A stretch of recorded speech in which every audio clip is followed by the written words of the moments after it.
And so welcome to the regulatory panel. So what I'm going to do this time is just introduce all of the panelists as we go, and they've all promised that they will in fact remind you of who they are as they start speaking. So we'll just try to make it a little bit more smooth. On my left is Michael Abbott, who's section head of Food Allergy and Intolerance Division at Health Canada.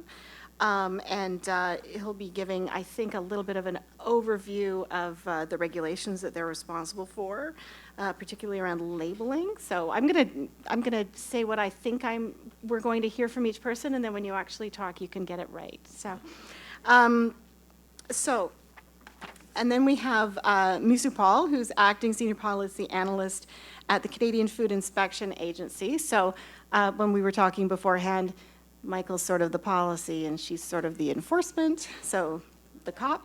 And then we're going to have Margaret Hughes, who's VP Sales and Advertising, or Sales and Marketing, pardon me, at Avena Foods, talking about the living in the regulatory environment from an industry perspective.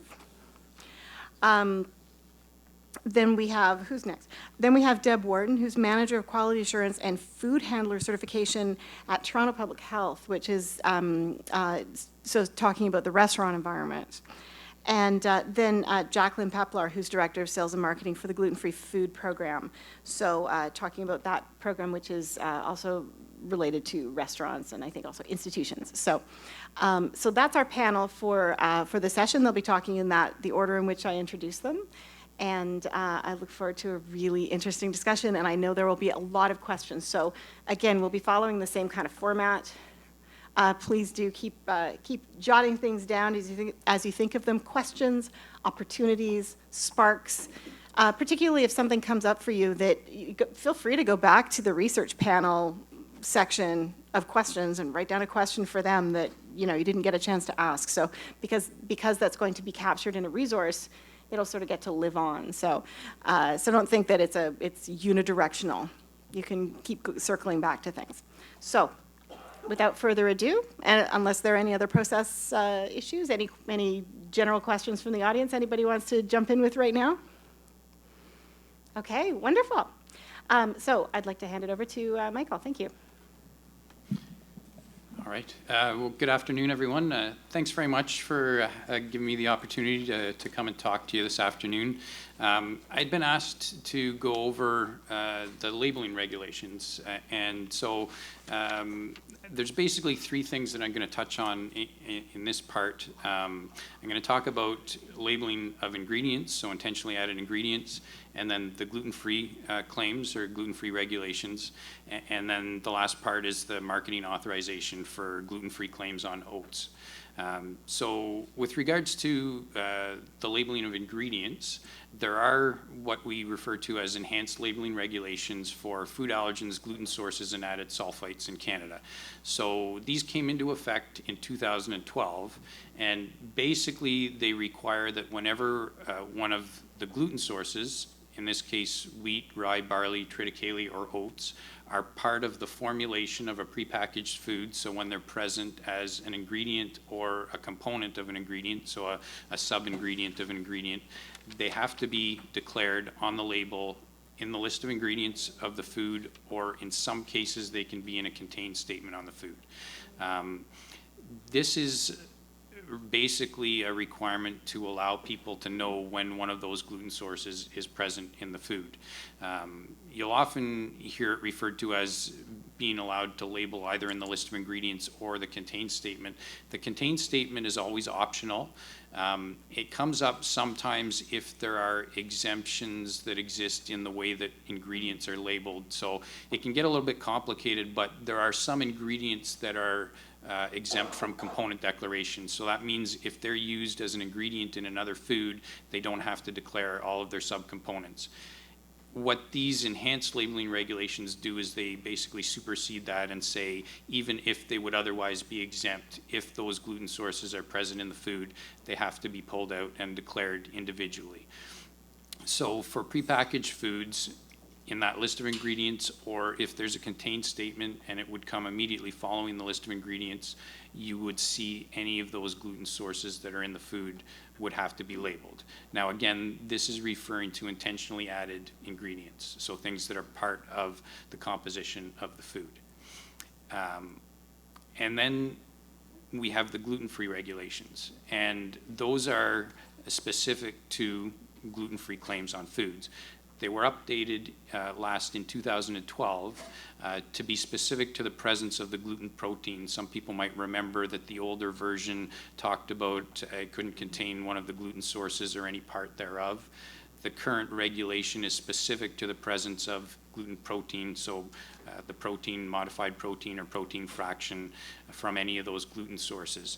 And the gluten-free claims are voluntary, so there's no situation where a company has to make a gluten-free claim on a food, but the way the regulations work is that when a company chooses to make a gluten-free claim, then there are specific requirements around that declaration.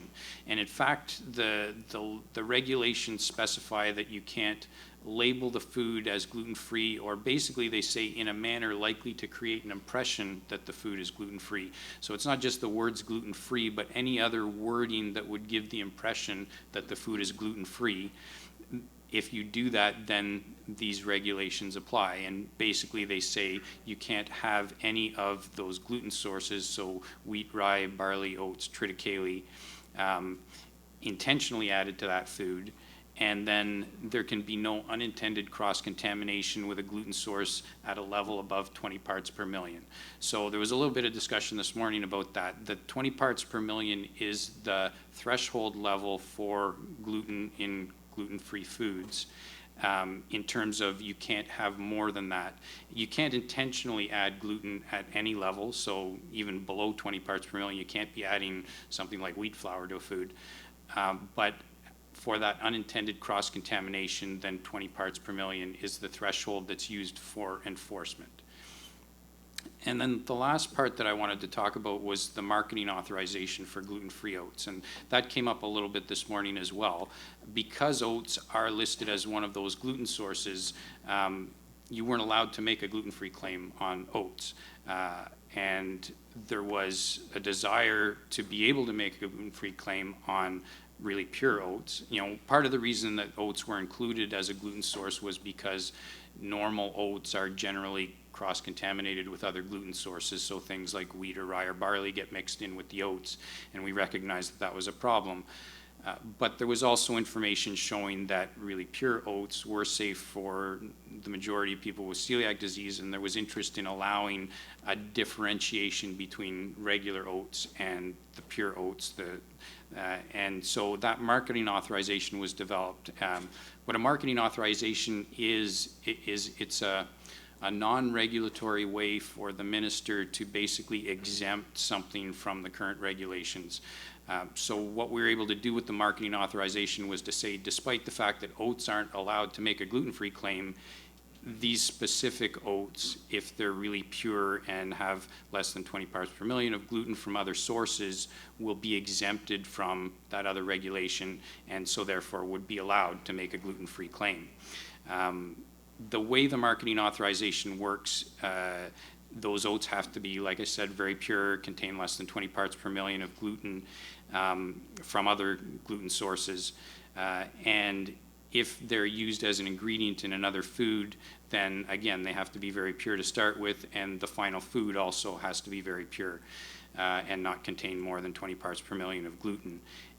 There's an additional requirement in the marketing authorization that wherever those oats are referred to on the label, they have to be referred to as gluten-free oats. So in the list of ingredients, it can't just say oats, it has to say gluten-free oats. And the intent behind that was, again, to differentiate them from regular oats and to provide more certainty that it was the gluten-free oats that were being used as an ingredient in that product.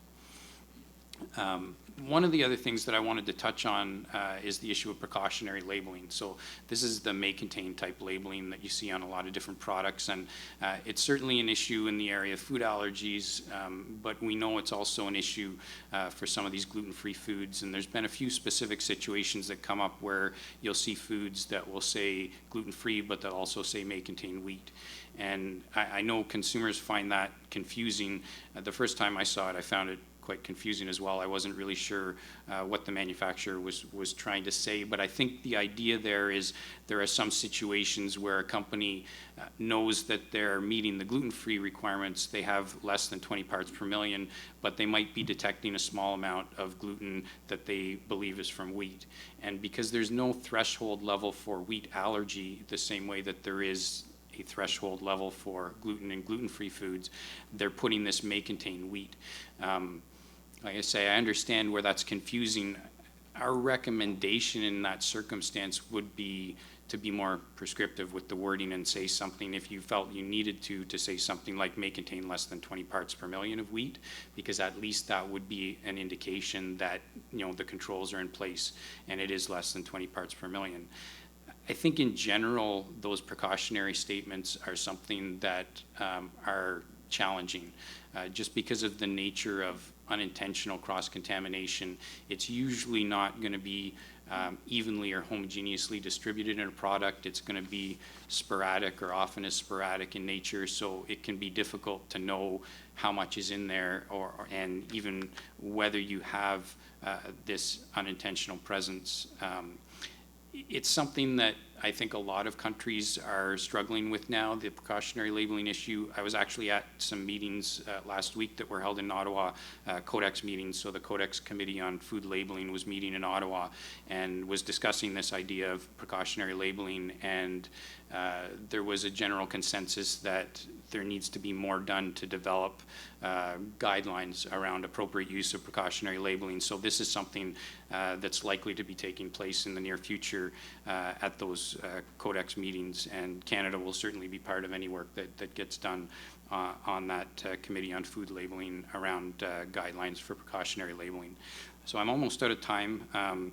The one other thing I wanted to mention, just because I think this is a little bit of a good news story for people if you haven't heard it, there was a recent update in the beer standard in Canada. And so some people may remember that when the enhanced labeling regulations for allergens and gluten sources were developed, there was a specific exemption put in there for beer, so that beer didn't have to label the same as other foods did when it contained, and it basically always does contain a source of gluten because it's made with barley and or wheat. As part of that update to the beer standard, where they were basically changing the standard to allow some different ingredients to be used and make it a little bit more flexible, we were able to go back and remove that exemption for gluten sources from beer.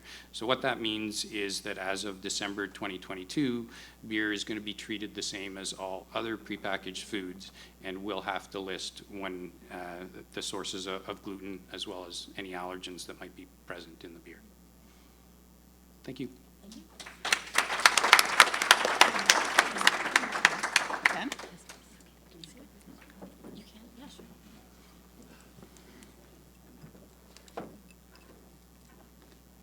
Hi, Mr. Meinemerkan. My name is Misu Paul.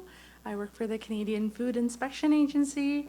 Our small team of colleagues works on food labeling and claims. And the area that we work in is a compliance promotion for industry. So what we try to do is whatever information that we have for our inspectors when they're doing enforcement, we're trying to make that available at the same time for industry so that they know what requirements that they have to meet.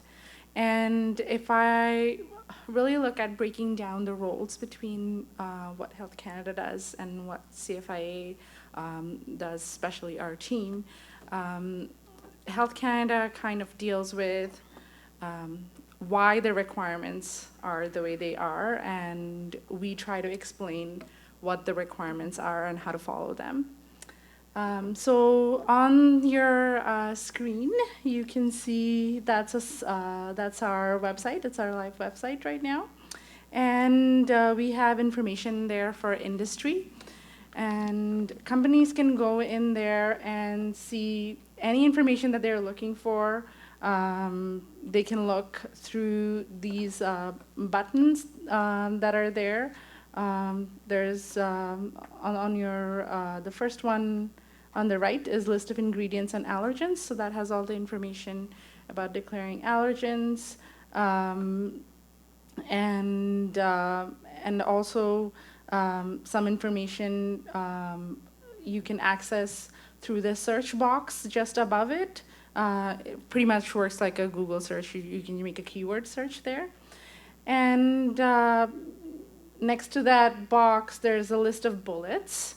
So these bullets are key tools that we've developed for industry to use. There's a checklist under that fact sheet, allergen labeling tips for food industry that they can use, especially small companies who need that type of help for coming up with their allergen programs, and as well as an infographic on food allergen labeling. So I don't know if you want to click on the infographic there so people can see what it looks like. So that's information for companies, especially smaller companies or importers who don't maybe have the in-house capacity to build up that tool for all of their employees. So we have some information that they can use and distribute. And what we've been able to do is also, over the past few years, we've been able to distribute some of this information to foreign suppliers in other countries in their languages. And we're also working on getting that information in other languages up on our website so that people can access the information and they can be knowledgeable about Canada's requirements. You can go back and look at that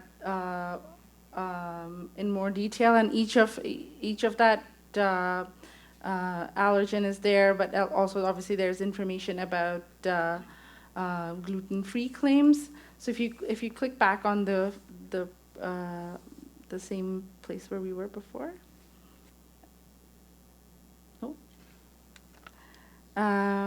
So you've already looked at where we were before. You can navigate to it on the CFIA's website. And as you can see, if you scroll up right now, you can see there's a link there for CFIA's new Instagram account. So we're probably going to start to see some more of our information being available to Instagram, because a lot of the newer information that we're posting on our website right now is also coming on our Twitter. And you may go back and find some this month using the hashtag State of Celiac. We're going to try to put that hashtag whenever we have information related to gluten labeling.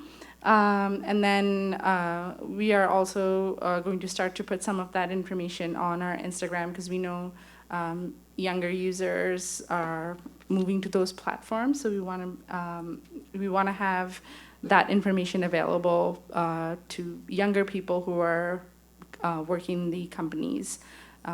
We work a lot more with the industry side, but we do have some information on our consumer labeling tool. That's just to show which part of the label provides what information. But again, the role of discussing that with consumers and educating consumers really remains with Health Canada. They're the ones who are responsible for consumer education. So the last thing I want to point out is, if you scroll down a little bit further, under claims and statements, there's a separate button for allergens and gluten. Just stop, yeah. So next to the box of yogurt, you can see the second button there on the left is allergens and gluten. So if you click on that, just above, yeah. Here's all the information about the gluten-free claims. That's the information that our inspectors use when they're enforcing. And there's tons of information there for industry, but obviously that information is publicly available on our website. So if consumers who who have celiac disease, they probably are more educated than regular consumers, so they can feel free to go in there and look for that information as well. Within the information about gluten, we also have some information there about cross-contamination statements and precautionary labeling in general. It's not specific to information related to gluten. It's generally for information for all of the allergens and sulfites and everything, but the principles of precautionary labeling also, we have some information there. So this is what our group really does, is to take the information that we would provide to our inspectors and try to make sure that all of that information can be put in a cohesive way on our website, so that it's publicly available and it's very transparent. We are trying to do this to increase our credibility with consumers as well as with industry, and to generate trust in the food supply in Canada. Thanks.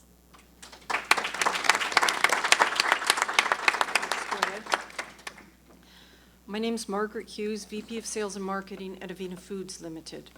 You might wonder, why is a sales and marketing person doing a regulatory presentation?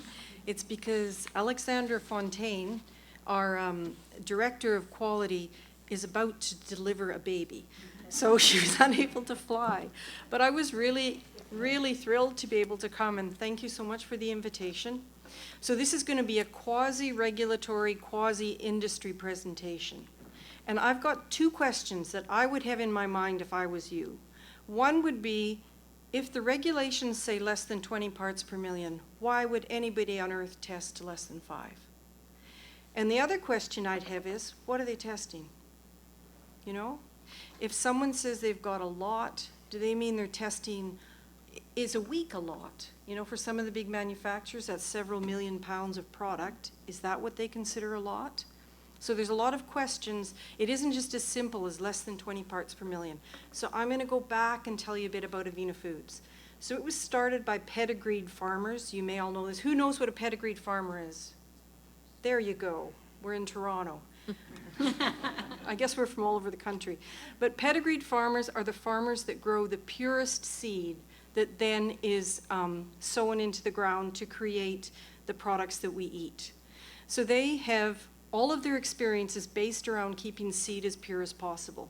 So one of these farmers, I think it was a wife who was celiac, and he thought, hey, oats are so good. Good source of protein, high in fiber, loaded with micronutrients. That was before beta-glucan. And he said, you know, we need to be able to provide this food to celiacs.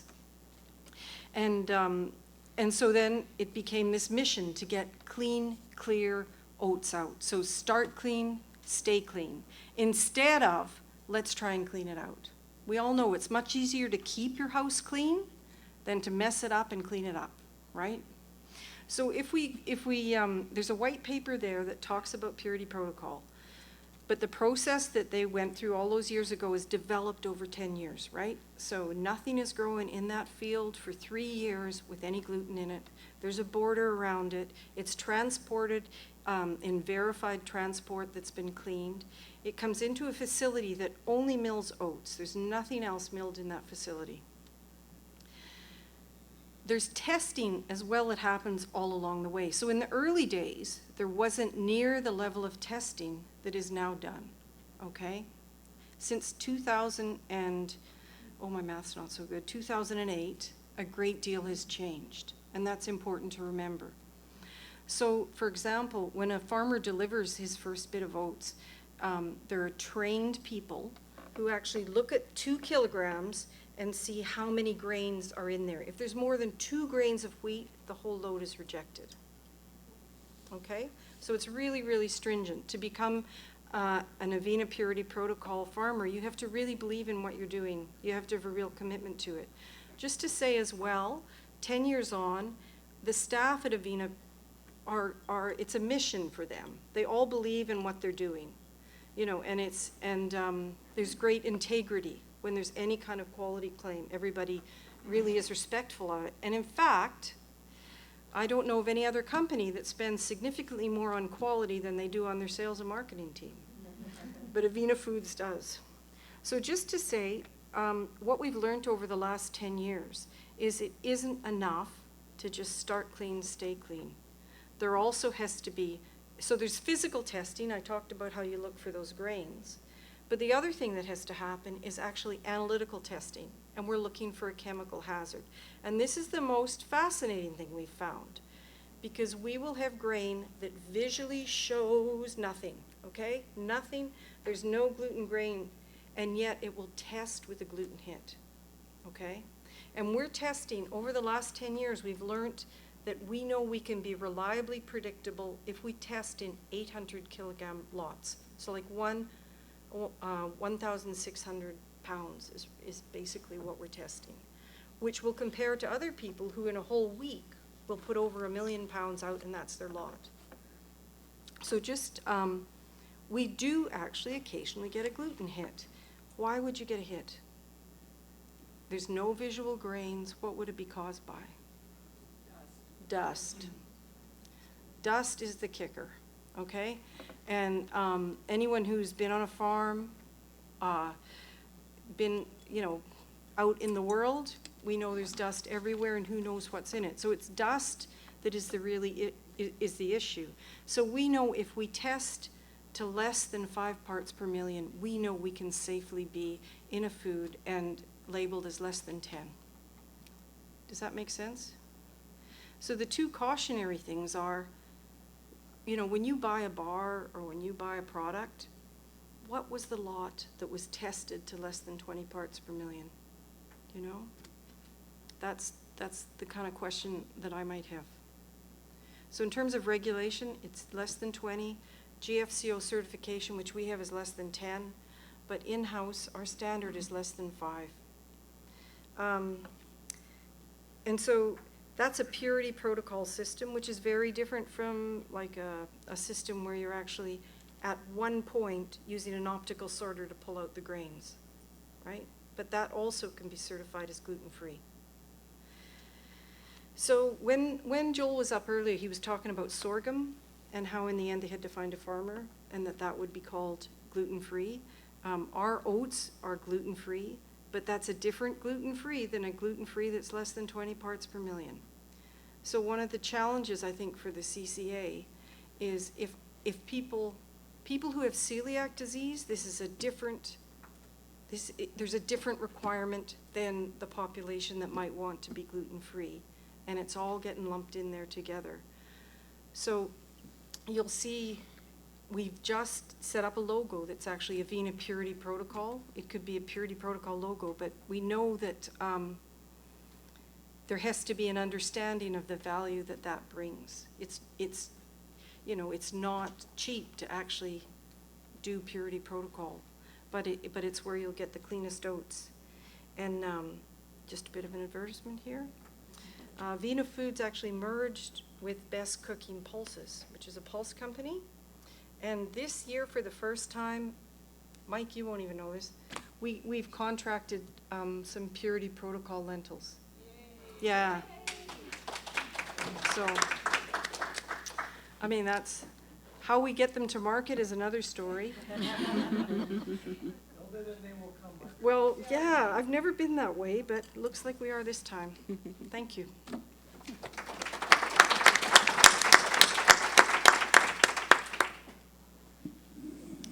Good afternoon. My name's Deborah Wharton, and I'm from Toronto Public Health. I'm the Quality Assurance Manager for the inspection portion of Toronto Public Health.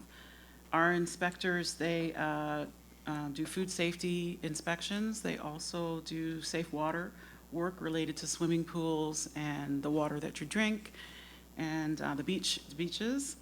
We also are responsible for preventing zoonotic diseases such as rabies and vector-borne diseases such as West Nile virus and Lyme disease. So just a little bit about the section that I work in.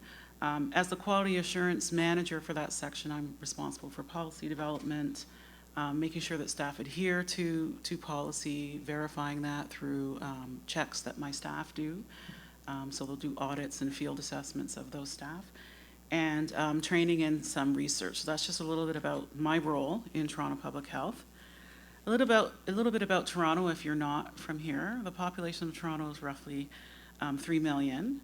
And the reason I talk about that is in 2016, foreign-born persons made up 47% of the population of Toronto, making Toronto the second highest percentage of constant foreign-born population among world cities.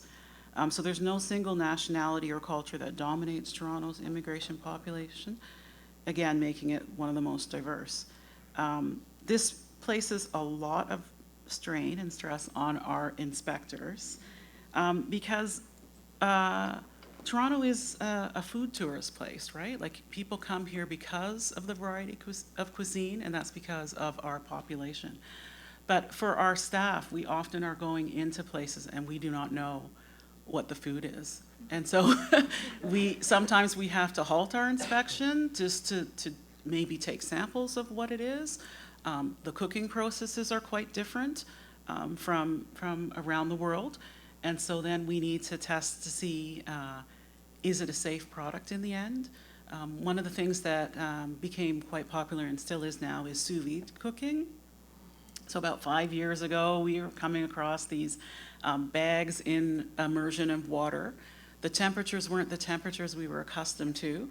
And so we're like, is this really going to create a safe product? And so in the end, of course, when you look at, it's really around temperature, time, and temperature. But initially, just sort of looking at a piece of chicken sitting in an immersion bath of 60 degrees, which is what we considered a holding temperature, was kind of scary for inspectors. So that's an interesting piece about inspectors working in Toronto. In 2001, we changed the face of our food safety inspection system. We have in Toronto the DineSafe system, and many of you have probably heard of it. It's a placarding system in food premises, but it's also a website. And the good thing about that, I guess, is it is an attempt to standardize our inspection process and standardize our results of inspection so that a premises that's inspected in the west end of the city and the same type of place is inspected in the east end of the city should have a similar type of outcome from the person doing the inspection. Well, not everybody's the same. Not everybody sees the same thing when they go out, but as much as possible, it was an attempt to be fair, and that was a request from industry. It also is a place, because of the website, there's a portal where people can register their complaints and concerns and inquiries through the DineSafe portal. And it's busy. My staff monitor that, and we get a wide variety of questions on there, including questions about gluten. In 2010, the DineSafe program won the Samuel J. Combine Consumer Protection Award for providing outstanding food protection services. And it's the first time an organization out of the United States won it, so we were quite chuffed about that. In Toronto, there's 17,000 food premises, and that works out to about 27,000 inspections a year for our staff, and we have 70 staff that do inspections. We respond to 6,000 food safety complaints every year, including foodborne illness investigations and recalls. And the other program I'm responsible for is food handler certification and training, and we train about 5,000 food handlers a year and certify 9,000. And the reason the number's different is because some people might just do a challenge exam when they come in, and so they could still get certified that way. So our regulations actually come from the province. So although we're a local health unit, all of the rules around food safety within the premises come from a provincial regulation, number 493, and it was changed in 2017. And it's under the Health Protection and Promotion Act. So that's where we get our authority. The regulation moved towards a more outcome-based. So in the past, we were accustomed to having very strict rules around the temperatures food could be cooked at, how long they could be held out at room temperature, and things like that. Well, it's become much more permissive. So we end up discussing with the people operating their restaurants or wherever their cafeterias, how the food is being prepared, and negotiating, like, is that safe in our mind? Are you producing a safe product in the end? We used to have stuff around how things were stored. That's all been removed. So again, it becomes like, well, are you storing this in a way that's going to protect it from adulteration, contamination from chemical or physical hazards or infestations? So that has all changed. In a way, it's positive. In another way, it's sort of moving towards industry having a greater say, and regulators just sort of negotiating, as I've said. Let's see what else I want to say.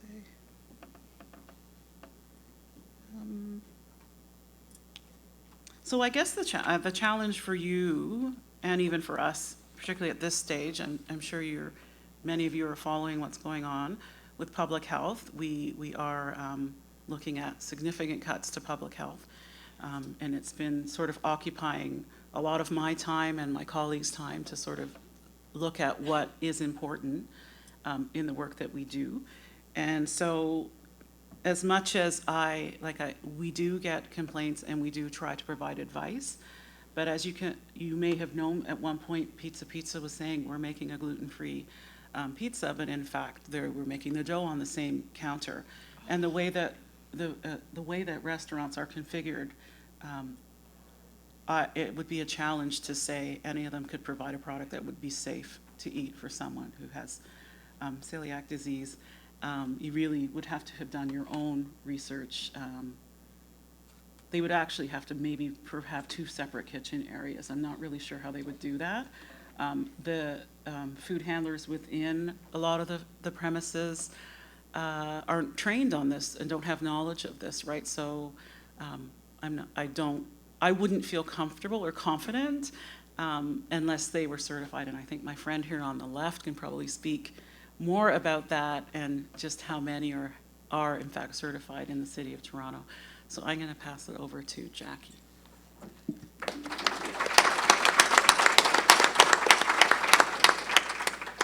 Thank you. I'm Jackie Pepler. I'm with the Gluten Free Food Program. We're 2 years old this month. That was a very, very fast 2 years. But what we do is we provide the training, the conformance specifications for establishments to provide safe, gluten-free food to their customers. When we certify an establishment, we look at everything from menu planning. There's a lot of recipe development that you can work with to cut out the gluten-containing ingredients and use other ingredients to make your sauces, your soups, etc. To ordering the product and to receiving the raw product in-house, how they store it. Oh, and talking about receiving, we require that they make a checklist and an inspection of all the products that come in. They might have been gluten-free when they left the factory. They might be gluten-free on the truck, but something else might have spilled open, contaminated their packages, and they're required to refuse that package. So they have to inspect the condition that their products come in, how they store it, how they prepare it, and how that meal gets from the kitchen to the customer safely. So what we do is we have an online training segment of our program. It's GF Smart, and every employee of our certified establishments must be recent in their GF Smart training. So that means they must take their GF Smart training every second year. If establishment hires a student for the summer, somebody's just coming in to work for a special event, they must go on the GF Smart training and complete the training. Because in an establishment, it only takes one person to not to know what's going on to create cross-contamination. And it's so easy. A server holding 3 plates at a time, you know how they magically balance them all on their fingers? We require that the gluten-free food be delivered singly, by the person directly to the customer, and none of these circus tricks with all these plates on, to serving gluten-free beer or beer. If you're serving a gluten-free beer and regular beer, they can't be on the same tray. There's always that chance of cross-contact. So what we go through with the establishment, we look at all the places that cross-contact or contamination can happen, and we find ways to either eliminate the food menu, or the food product or the menu item, or how they can get that product from the kitchen to the customer safely. So there's a few steps. Some of our steps are creative. A lot of establishments could have 2 big industrial toasters. If they don't get a lot of gluten-free traffic in, they can have a smaller dedicated toaster, but it has to be easily identifiable, and a dedicated toaster. And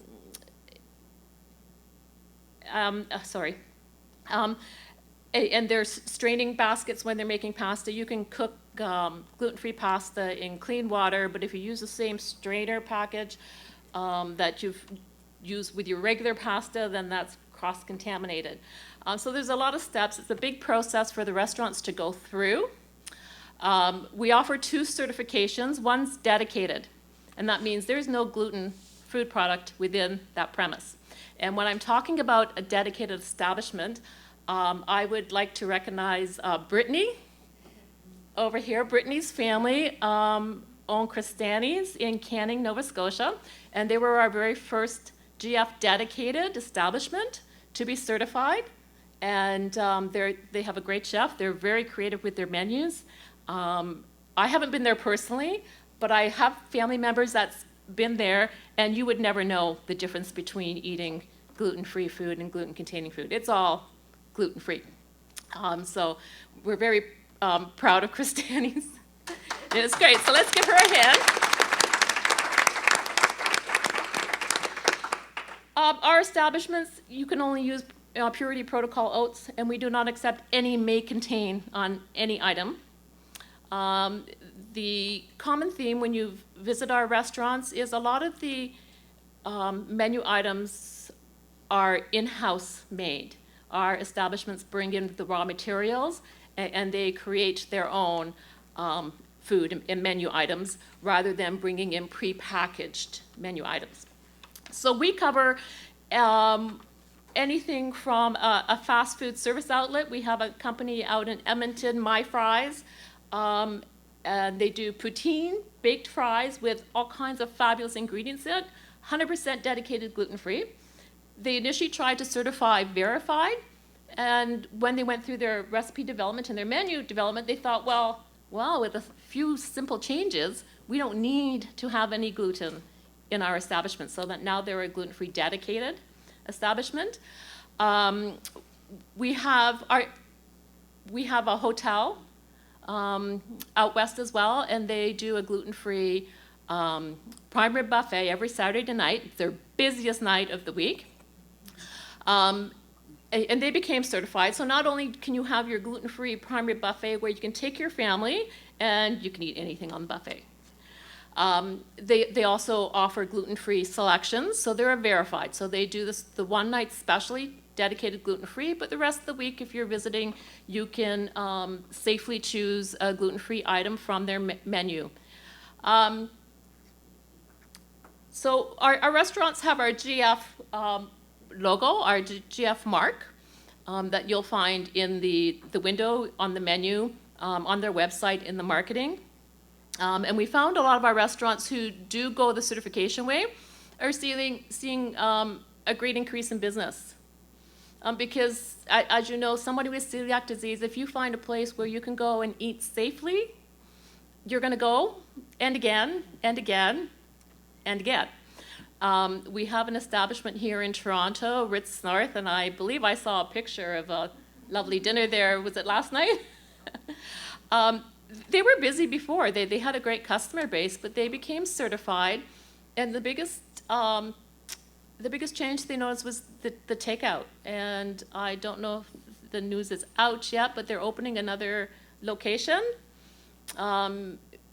closer inner city area, and that's going to be geared mainly towards takeout and take-home meals for the family. So going forward, we're now at the point where we're having establishments contact us. They want part of the game, they want the certification, they want to know what they're doing wrong and how they can correct it. But going forward this year, one of the biggest needs we're seeing is going to an establishment to dine out is a choice. We go out with family, we go out with friends, but it's a choice to go out. What happens when you or your family members have to go into long-term care facilities? Or you're sending your student off to, I didn't see that, sending your student off to university and they have to live in residence? How are they going to dine safely? So this is an area that I personally want to reach out to. I had a daughter, first year university in residence, and she really struggled, and she had a hard time finding safe choices, finding her groove, eating well, getting the proper nutrition in. So a Gluten Free Food program, yes, we're going to target all of our restaurants and continue working with our bakeries and so forth. But the institution, the universities, long-term care facilities, that's where we want to reach out to next, because you don't have a choice, really. If you need to go into a long-term care facility, that's not necessarily a choice. It's something you have to do. So that's where I'm going to take my part of the business, and we're going to, we're tweaking our GF Smart training program to talk about not the customer, but the residents and the students and their families. And have the online training so we can reach out to these institutions and establishments. And with the help of this CCA, help develop some of the standards and the wording. Our goal is to reach out to them and at a minimum, have their staff trained on the proper techniques, what they can do, can serve, and how to serve it to their residents. Thank you.